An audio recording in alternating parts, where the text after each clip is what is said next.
Welcome to another episode of On the History Trail. I'm your host and tour guide, Mark Nonestied.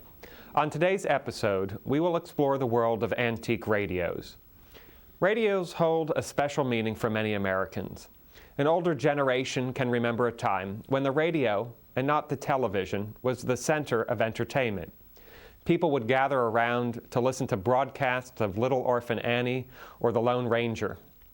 Radios brought us the news of tragedies as well, from the bombing of Pearl Harbor in 1941 to the explosion of the airship Hindenburg at Lakehurst, New Jersey in 1937, immortalized in Herb Morrison's famous line, "Oh, the humanity." Radios are a part of the fabric of our society, and today we will talk with Phil Vourtsis from the New Jersey Antique Radio Club, who will walk us through the evolution of radios. We will learn about the history of radios, how they have evolved over the years, and how they work and where to find and collect antique radios. So sit back and relax and follow me as we travel on the History Trail.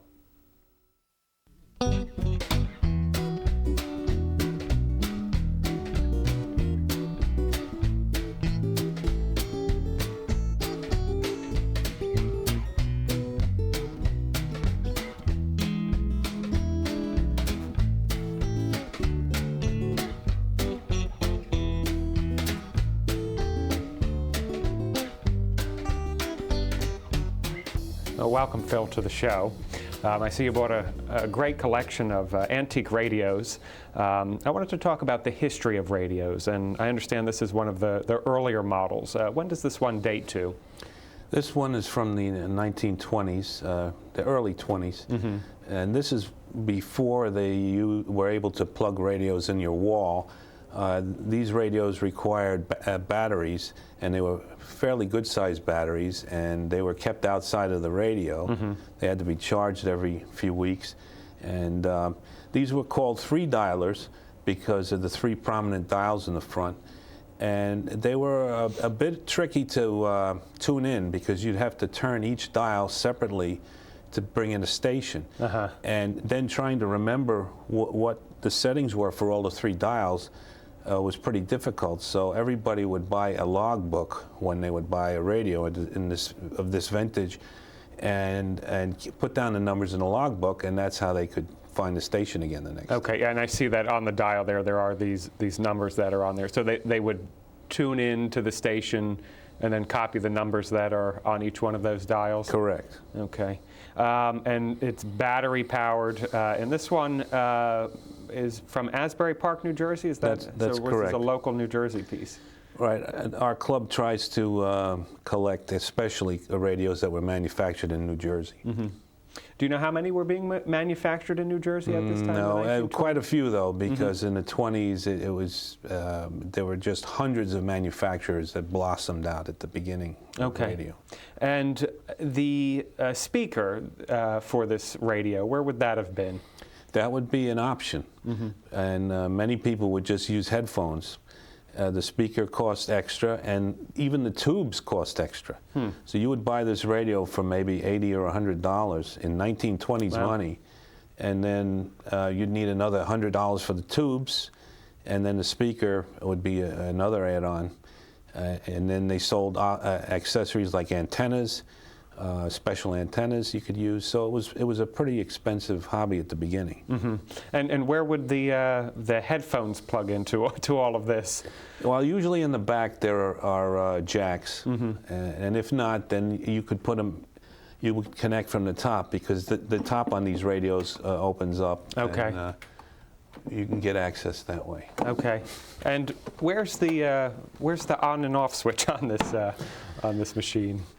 I believe it's right here. That there. Okay. And the other smaller knobs on the front, what were those used for? Those would be volume control, and sometimes there'd be a tone control. And some of these radios have two volume controls. I never did quite understand why you needed two, but that's the way they made them. So this represents the very beginnings of radios in the 1920s, battery-powered radios. Right. The only other type was a crystal set, which was a real simple radio that you could build yourself, and that's what a lot of people use because they couldn't afford this. Okay, and when did those come out? What year would that be? Oh, probably in the late teens, but I'm not positive about the year. Okay, okay. And then from here, where do we go? Where's the next, what's the next type of radio? Then in the 1930s, style became the most important thing, and this is a 1930s Philco, and Art Deco style was very much in at that time. And you can see the 20s radio is just a box. Right. And so style wasn't that important. But in the 30s, with all of the different manufacturers, for you to buy their radio, this was one of the ways they would get you to buy. And it just so happens Philco was one of the most successful manufacturers in the 30s. Sold a lot of radios. Now, is that battery powered also? No, this is AC operated, and the AC set started in 1927. Okay. Okay, so as more and more homes are being electrified, certainly the battery-powered radios are becoming obsolete. But I would imagine maybe out in rural areas where there was less electricity, that they lasted longer in those locations. It's interesting you bring that up because even into much later in the century, there were sets made for farms, and they were called farm sets, and they would run on batteries. Interesting. And they're very, as you mentioned, the design of these sets. I mean, it's almost like a piece of furniture in the house. I'm sure it complemented the furniture at the time period and fit well in the rooms. What else can you tell me about that radio there? Well, I see this has a speaker built into it, unlike the earlier one. Right. You had the built-in speaker, built-in, even in this vintage, the antenna was external, but it was typically a real long piece of wire that you would run. And the other thing is they started getting into multiple bands. It wasn't just broadcast anymore. You'd have short wave. So this radio has 2 or 3 bands, and that was typical of the time. Okay.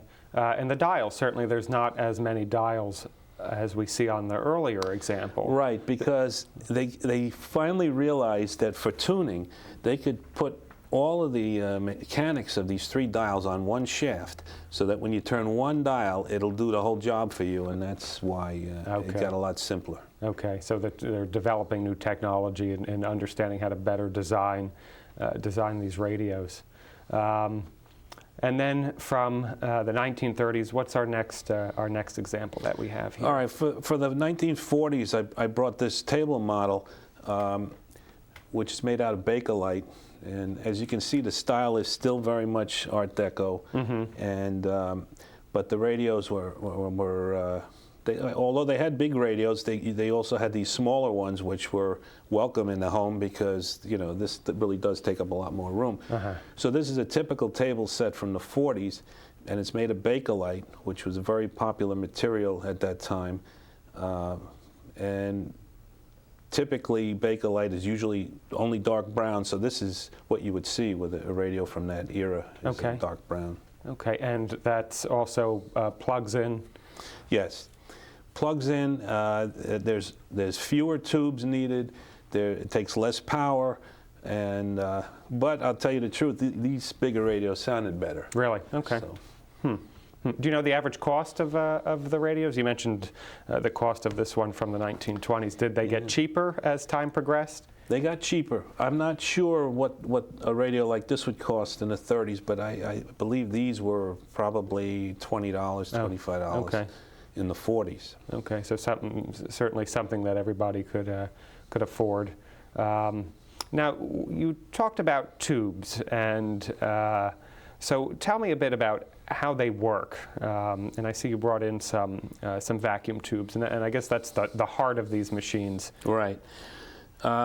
Here, one of the oldest vintage I have here, and this is the box for it. It goes. These are the types of tubes that we used in the 20s, and they're called globe tubes.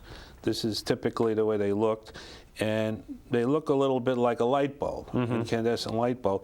And actually, that's when the first experiments were done.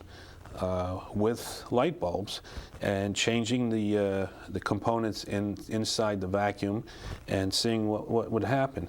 And that's when they came upon these different functions that the vacuum tube can do for you.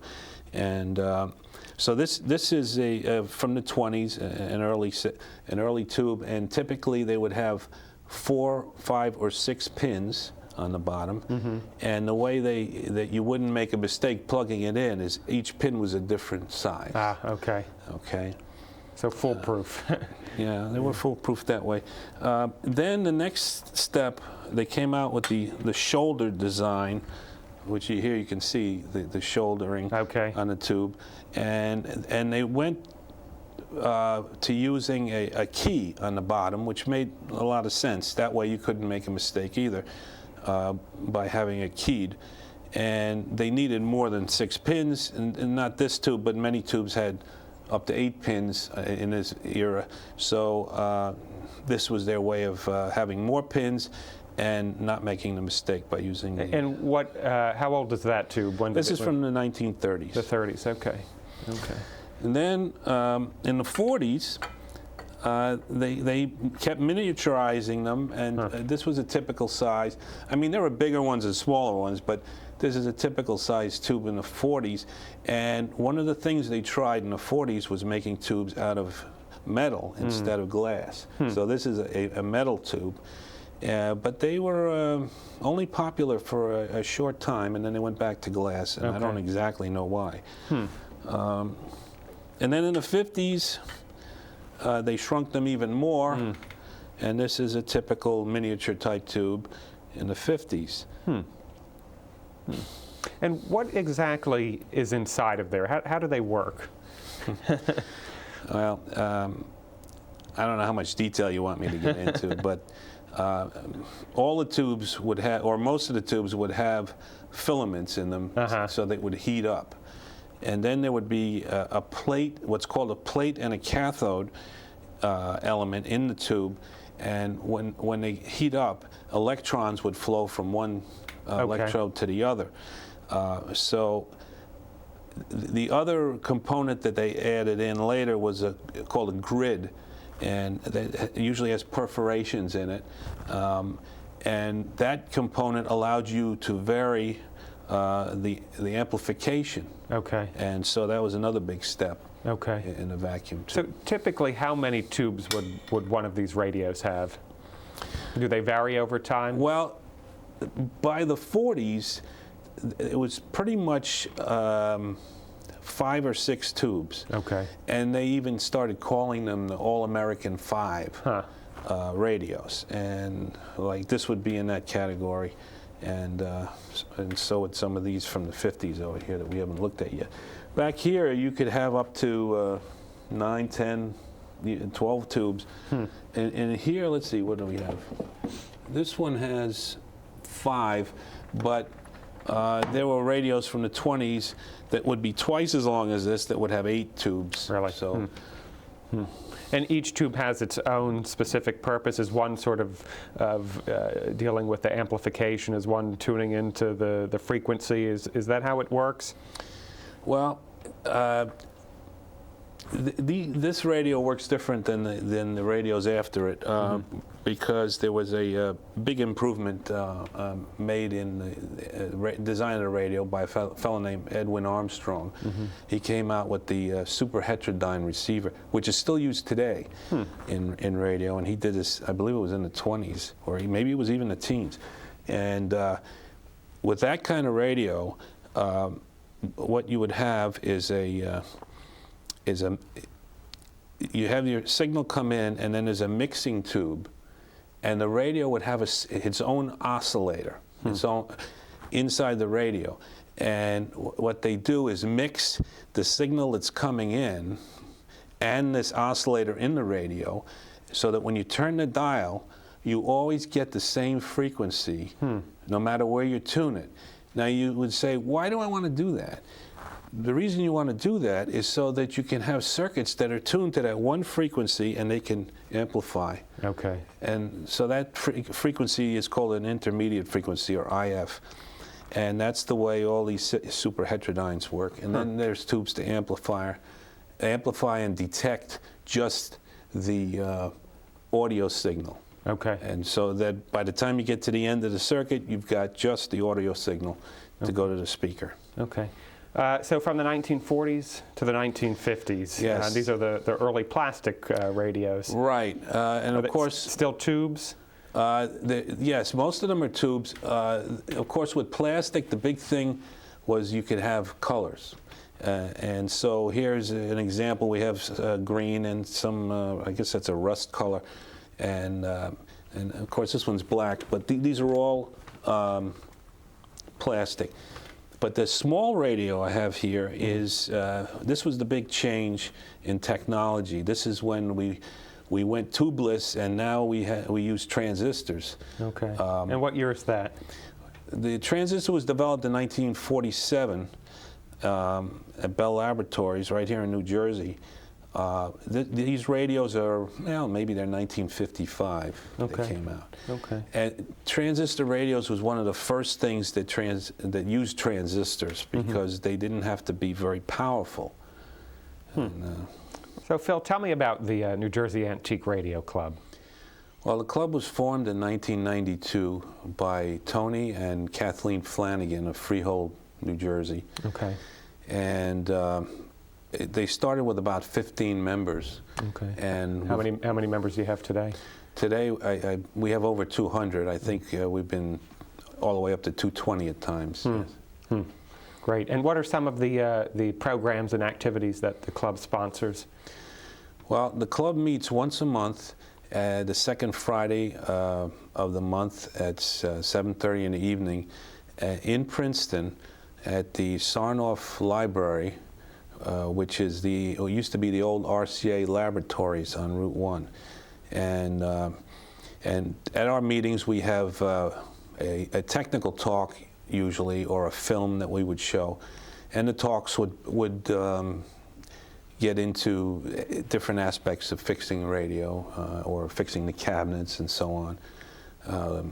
And also we have auctions at times at the meetings or at our other events. Okay.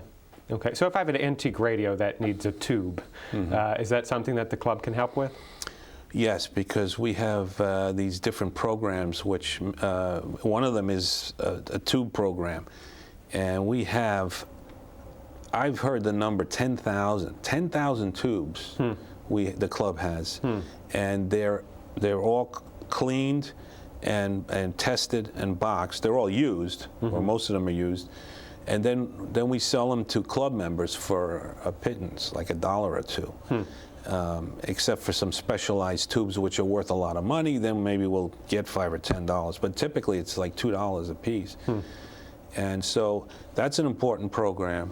We have a capacitor program, which is the most notorious part in the radio that goes bad when it gets old. People always think, oh, the tubes must be bad. It's 50 years old. But typically, when the tubes aren't used, they just sit there and hibernate. But capacitors go bad. So a radio that's 50 years old will need its capacitors replaced. So we have that program. We have a resistor program. We have a schematic program so that you can find out the circuit diagram for the radio you have. And I know you run a repair clinic also. Yes, 3 or 4 times a year, we'll spend a whole Saturday having a repair clinic. And typically this is done at the Sarnoff Library.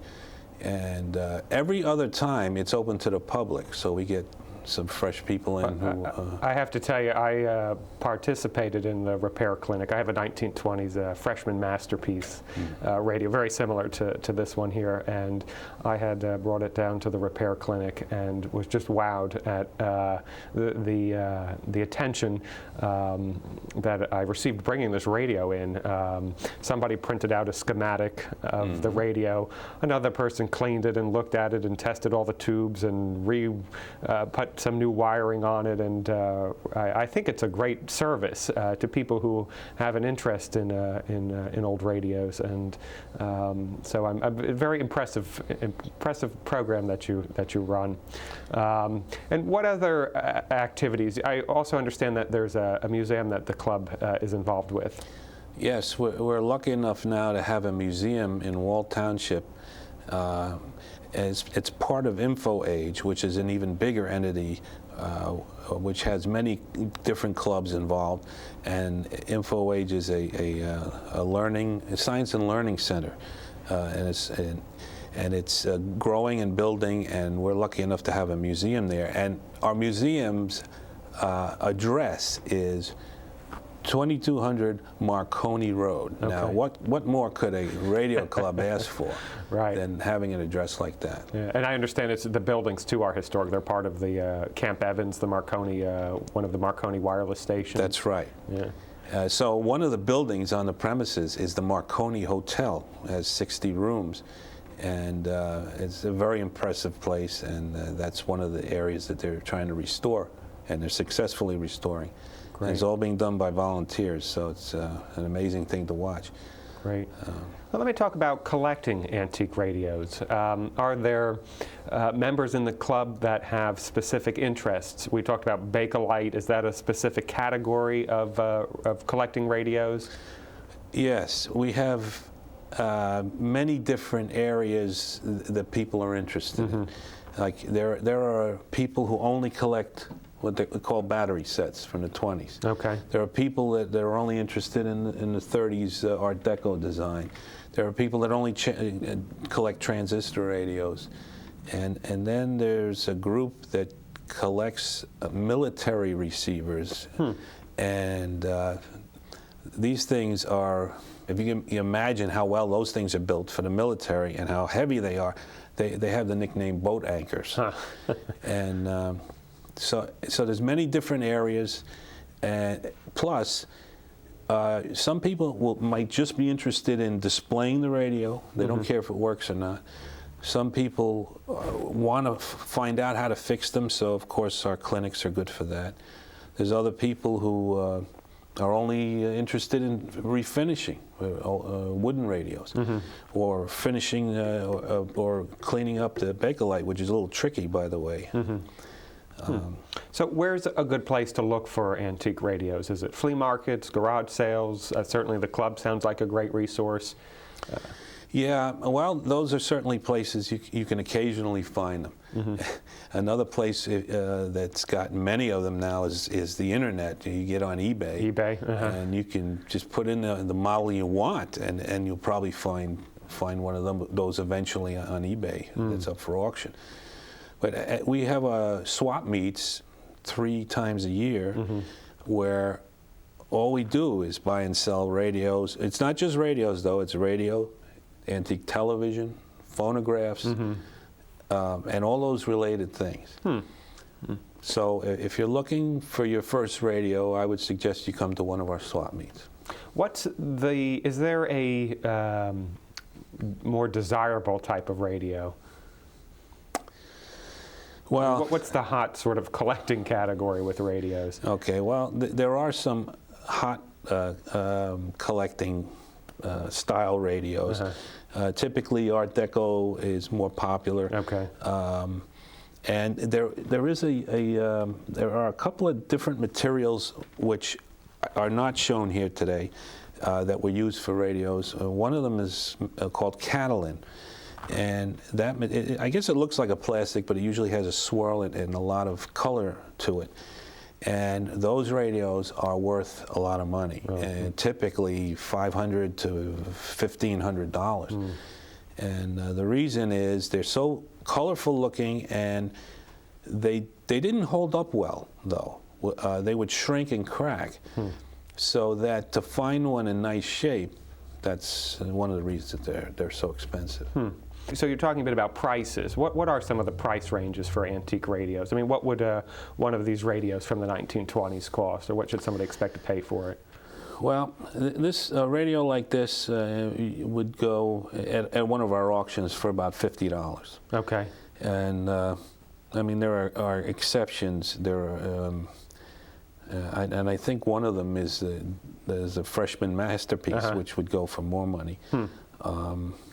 But typically, a 3-dialer of this vintage would be around $50. So I guess they must have produced so many of these that there's quite a bit of them still around. Is that right? Plus, they, you know, when you look at them, they're not as snazzy looking as others. Now, like I say, there are people who just love them to death, and that's what they collect. But I think there are more people that go for the stylish. So what would we be looking at for? This might go for $75 to $100. This radio. Now the cathedral style radios, the cathedral tops. What time period are those from, and what price range are we looking at? That was the 1930s, the early 30s.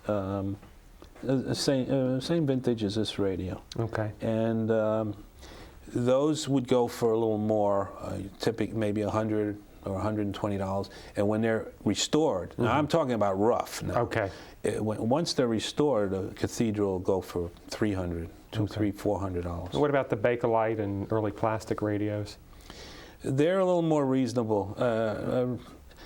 Although this has some racy styling, so this might be worth a few dollars more. But typically at one of our swap meets, you can pick up radios like this for $20, $25. So it sounds like a hobby that everybody could enjoy. I mean, there's a lot of flexibility with prices and styles here. Just to show you the other end of the spectrum, there's a Zenith console called a Stratosphere that was very limited in its production, that went up on auction for $50,000. Wow. So in the few remaining moments of the show, tell me a bit about yourself. When did you get started with the club? Well, I got started, I guess it was in 1992. Maybe the club was going 3 or 4 months before I read about it in the paper.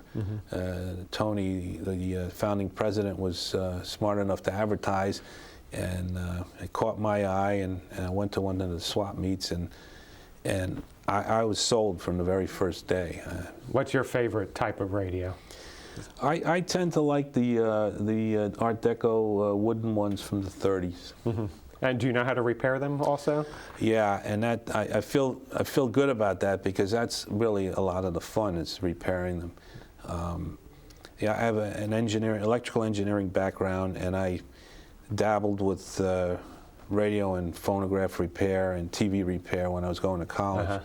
So I've always been fixing the appliances in the house, and so this was a natural thing to get into. Great, great. So how many radios do you have?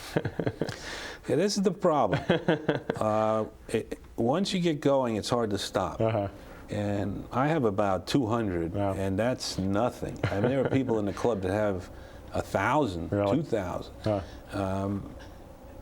I'm also into phonographs, and I've got a couple of hundred of them. So, great.